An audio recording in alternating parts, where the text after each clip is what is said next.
ലൈവിൽ ഇപ്പോൾ വളരെയധികം സങ്കടപ്പെട്ട് ഒറ്റയ്ക്ക് ഒരു സോഫയിൽ കിടക്കുന്ന രേണു സുധീനെയാണ് കാണിക്കുന്നത്. എന്ത് തന്ത്രം ഉപയോഗിച്ചും വീട്ടിൽ നിന്നൊന്ന് ഇറങ്ങിപ്പോണം എന്നൊരു മാത്രം ചിന്തയാണ് ഇപ്പോൾ നിലവിൽ രേണു സുധിക്കുള്ളത്. അത് കുട്ടിയെ കാണാമെന്ന ആഗ്രഹം കൊണ്ടാണോ, അവിടെ ഗെയിം കളിക്കാൻ പറ്റാത്തത് കൊണ്ടാണോ, അതോ അവിടെ നിൽക്കാൻ താല്പര്യമില്ലായിട്ടാണോ, പുറത്ത് നെഗറ്റീവാണ് എന്ന ചിന്തയിലാണോ എന്നറിയത്തില്ല. എന്തായാലും രേണു സുധി വളരെയധികം വിഷമിച്ചാണ് ഒരു 2-3 ദിവസമായിട്ട് അതിൽ നടക്കുന്നത്. കഴിഞ്ഞ ആഴ്ച ലാലേട്ടം വന്നപ്പോൾ ആർക്കെങ്കിലും പുറത്ത് പോകണമെങ്കിൽ ഡോറ് തുറന്ന് തരാം, ഇപ്പോൾ തന്നെ ഇറങ്ങിപ്പൊക്കോ എന്ന് പറഞ്ഞപ്പോൾ രേണു സുധി ഒന്നും തന്നെ മിണ്ടിയില്ല. രേണു സുധിക്ക് പോകണ്ട എന്ന് തന്നെയാണ് അന്ന് ലാലേട്ടൻ്റെ അടുത്ത് പറഞ്ഞത്.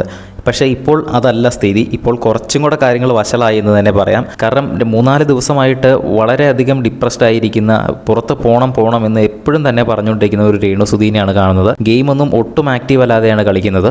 എൻ്റെ ഒരു അഭിപ്രായത്തിൽ രേണുവിന് പോകാൻ താല്പര്യമുണ്ടെങ്കിൽ രേണുവിനെ എവിക്റ്റാക്കി വിടണം എന്ന് തന്നെയാണ് പറയുന്നത്. കാരണം വെറുതെ ഒരാൾ അവിടെ ഇരുന്നിട്ട് ഒരു കാര്യവുമില്ലോ. ഗെയിമും കളിക്കുന്നില്ല, ഒട്ടും ആക്റ്റീവും അല്ല, അധികം സംസാരിക്കുന്നുമില്ല.